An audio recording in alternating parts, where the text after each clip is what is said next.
The morning wind cut sideways across Whistler Ridge, lifting dry grit in little devils that swirled along the worn planks of the boardwalk. Paint peeled from the clapboard buildings like old scabs, and somewhere down near the stable, a horse coughed wet into the silence. The town hadn't seen rain in 12 days. The sun hadn't stopped staring since April. And Clara May Jessup, all elbows and tired, leaned against the post outside her shuttered boarding house like she'd been rooted there 100 years. Smoke from her cigarette curled up toward the empty sky. People didn't look her way much anymore, not since the church folks decided she was a wrong sort. Too sharp-tongued, too broad-shouldered, too much. Not enough grace. Not enough past anyone could make sense of. She ran the boarding house on Widow's Bluff alone, fixed her own roof, churned her own butter, and, once, shot a snake off the stoop without blinking. The men in town called her a cold one, or mean as a nickel snake, depending on how much whiskey they'd had. The women mostly whispered, and the preacher's wife called her a warning. She dropped the cigarette and crushed it under a scuffed boot, glanced toward the general store where the new flour shipment had come in. Her coin pouch was nearly empty. Still, she'd need flour if she meant to feed whoever came next, if anyone ever did. "Elijah Cade's out by the trough," said old Walt from the barber's chair, his voice thin through the cracked window. "Been sleeping in the livery since May." Clara didn't ask for gossip, but it always came. She crossed the street slow, her boots sending up powder puffs of red dirt. The sun was climbing now, baking the dust into the boards beneath her heels. Elijah Cade sat hunched over a barrel, shirt half unbuttoned, sleeves rolled, forearms the color of creek clay. He looked up just once, quiet eyes beneath a weather-worn hat, the kind of gaze that carried history. Not loud, but not weak either. Clara stopped a few paces off. "I've got a busted windmill and a roof tile flapping like a damn flag," she said. "You any good with repairs?" Elijah didn't answer right away. He reached into the trough, scooped water onto his face, then looked her over, slow, but not crude. Measured, like he was weighing something invisible between them. "I can work," he said finally. "Don't charge much. Just a cot and a meal." She nodded once. "Can't pay more in that." And that was the deal. They rode up to the bluff in silence. Clara's wagon creaked and moaned under the weight of fencing tools and a sack of potatoes she'd bartered for with leftover preserves. Elijah sat beside her, one boot tapping the edge of the wheelboard, the other planted firm. He didn't ask questions. She didn't offer answers. But when the wind kicked up and flung grit into her eyes, he handed her a rag without saying a word. She didn't thank him, but she didn't toss it back either. At the house, he took one long look at the leaning windmill and said, "You got rope." "In the barn." He worked through midday, muscles coiling beneath sunburned skin as he ratcheted the head of the windmill back into place. Clara watched from the porch, arms crossed, trying not to feel things stirring beneath her ribs. The way he moved, deliberate, steady, reminded her of her father when he used to mend harnesses at dusk, before the drink took him and the mule kicked his ribs in. She made stew, tough beef, bitter onions, and just enough salt to fool the tongue. When Elijah came in, shirt damp with sweat, he nodded at the bowl she slid toward him. "You cook like someone who don't care what a man thinks," he said. She lifted one brow. "And you eat like someone who ain't been cared for in a while." They didn't laugh, but something loosened between them, like a hitch knot that had been pulled too tight. After supper, he took to the porch. She wiped down the counters, listening to the boards creak beneath his boots. Finally, she came out too, a fresh cigarette in hand, and sat on the step just below him. The night was dark and windless. A coyote howled out by the mesa. "You married?" she asked, though she told herself it didn't matter. "Was," he said. "Long time ago." "What happened?" "She died. Fever. Same week our baby girl stopped breathing." Clara didn't speak for a long while. Then, "You believe in second chances?" "No," he said, "but I believe in showing up anyway." She flicked ash into the date. "I ain't good at love." He looked down at her, face in shadow, voice low like the hush before a storm. "Then we'll learn what love truly is, if you'll stay." The words hung between them, too bare, too brave.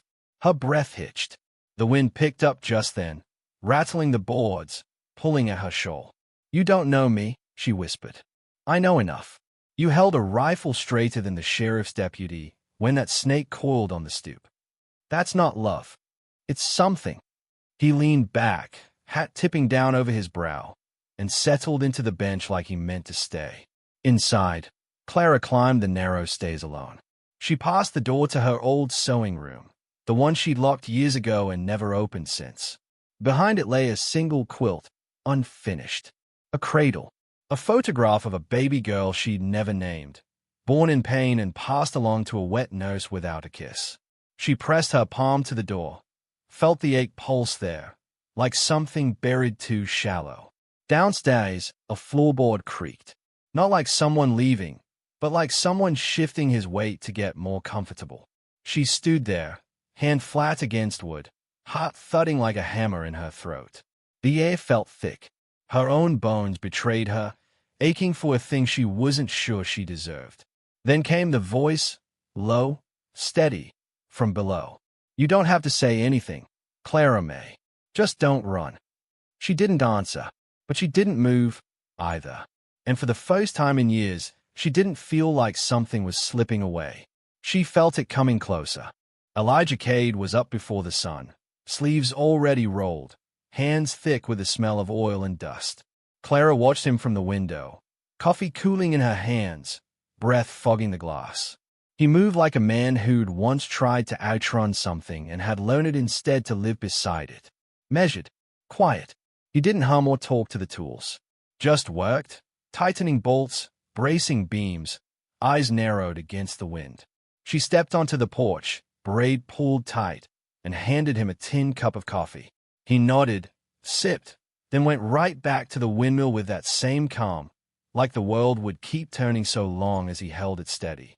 She found herself liking the sound of him hammering more than the silence she'd grown used to. "You always fix things?" she asked. "I break plenty too," he said without looking up. The days passed slow and sun-soaked. He worked. She baked. They spoke little, but when they did, it felt necessary. Nothing wasted, like rationed sugar. He told her he'd once been a carpenter back in Missouri, back before the fever took hold. She told him her mother had died birthing her, that the rest of her life had been shaped by that absence. "You ever have family?" she asked one evening, watching him repair a fence post with the same care a man might carve scripture. "I did." She didn't push. Around town, tongues wagged like weather vanes. Whistler Ridge hadn't seen a new scandal in weeks, and Clara May Jessup, stone-hearted, never-laced Clara, harboring a man under her roof set sparks under every porch swing. The preacher's wife whispered scripture with sugar on her tongue, but her eyes cut hard across the general store. Clara caught the looks, the pauses in conversation when she walked past. She felt the old ache, the one that lived just beneath her breastbone, a weight that told her she'd never belong. Not really. On the third Thursday, Deputy Len Sawyer rode up to the bluff. He'd once courted Clara, back when her hair was looser and her hands didn't shake while sewing. But he'd wanted her quiet, and she hadn't obliged. He dismounted without greeting. Elijah stood from where he'd been sorting boards for the roof. "You him?" Len asked. Elijah didn't answer. "Town's concerned," Len went on. "Says this place has got a reputation already. Don't need it turning-wise." Clara stepped down from the porch, jaw tight. "Ain't your business who fixes my roof." Len looked her over, mouth pulling sideways. "You know what folks say. I know what folks need to keep to themselves." Elijah wiped his hands on a rag and turned back to his boards. Len watched him for a beat longer, then mounted up and rode off without another word. That night, Elijah sat on the porch longer than usual. The windmill creaked softly above. Clara brought out 2 cups, handed him one, and eased down beside him. They didn't speak for some time. "I ain't afraid of rumors," she said finally. "I ain't either," he said, "but I seen what they can do." He looked out across the dark land. Stars spread above like spilled salt, endless and unreachable. "I had a daughter," Clara said, the words tasting like rust. "Gave her away the week she was born." Elijah turned to her, but said nothing. The silence didn't press, just held the space. "She came too early." I was 19, fathered by a man twice my age who vanished into the wheat fields before winter. Town said I'd shamed the Lord. Church women came to take her, and I let them. Her voice faltered. She took a breath that rattled her ribs. I wasn't ready to love. And maybe I still ain't. Elijah stayed into the distance like he could see the weight of her choices written across the hills. Then, softly, "You remember her name?" "No," Clara whispered. "Didn't give her one. Figured I didn't have the right." Elijah leaned back, arms folded. "Then maybe that's where love starts. Naming things." The next morning, a storm came up sudden. The sky cracked open like a bone, wind screaming across the ridge, flinging grit and splinters through the air. Clara was in the barn when she heard the windmill groan, its top swaying, braces buckling. "Elijah," she shouted, stumbling into the gale. He was already on the ladder, boots slipping on the soaked rungs, rope tied across his chest. The tower rocked, metal shrieking. "Get down," she cried, arms shielding her face. "Almost got it," he yelled back, wrench in hand. A gust hit hard. The ladder snapped sideways, and he fell, hard, landing on his back in the mud. The wind knocked from him.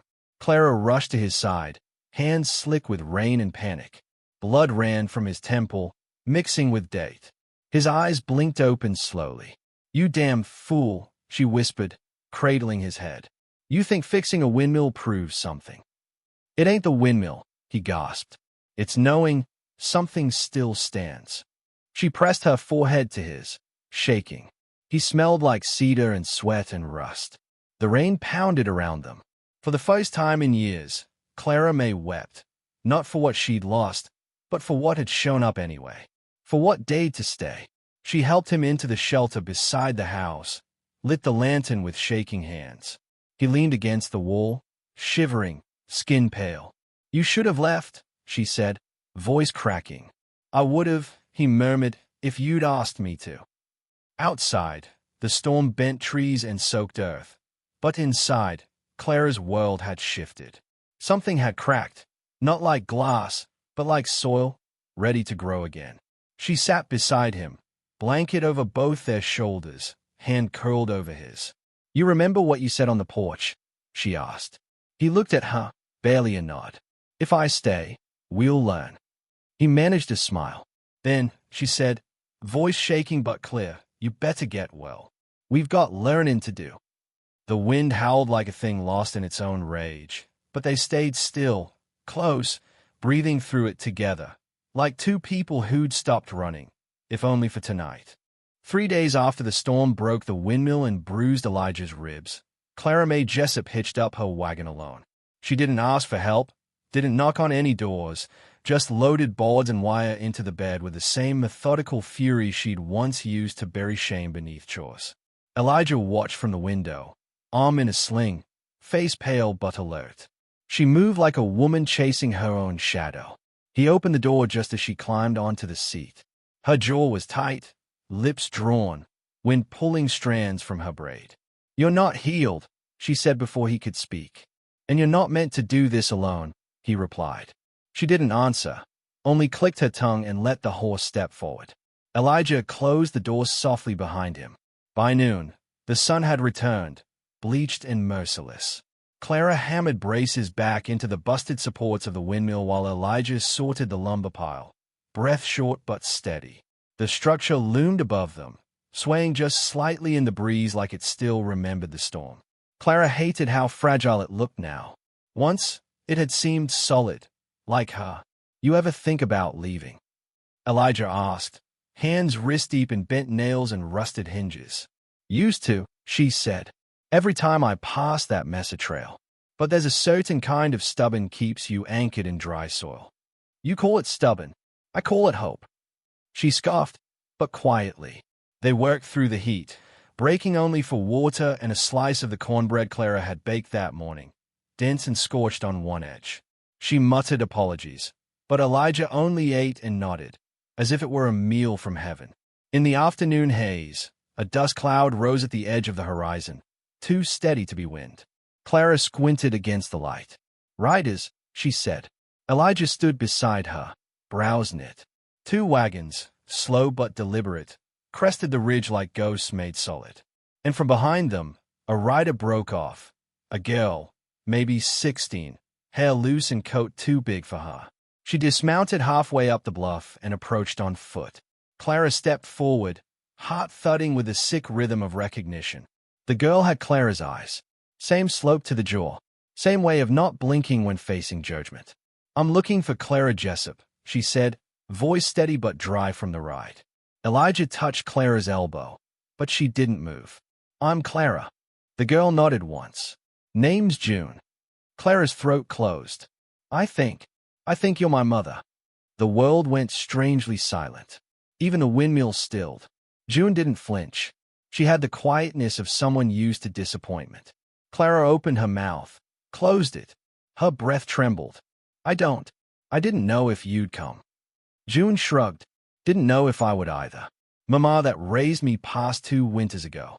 Said you weren't bad. Just afraid." Clara took a step forward. "She told you that. Told me you were young, poor, alone, and that sometimes a woman gives up to give better." "I didn't even name you," Clara said, voice splintering. "I couldn't say the word." June's expression softened. "Then maybe now's the time." Behind them, Elijah said nothing. He just stood quiet, hand resting against the windmill, grounding it like he did everything else. They brought June inside, gave her water, let her rest. Clara sat across the table, watching the girl's fingers trace the wood grain, same as she did when nervous. Elijah excused himself to the porch, and Clara knew he was giving her space. "I don't expect anything," June said. "Just wanted to see where I came from." "I don't have much," Clara admitted. "Just this house, a busted windmill, and a man out there who's trying hard not to be alone anymore." June smiled. "That's more than some get." By dusk, the girl had fallen asleep in the extra room, the sewing room Clara hadn't entered in years. It still smelled faintly of cotton and cedar, memory sealed in dust. Clara stood in the doorway, watching her sleep.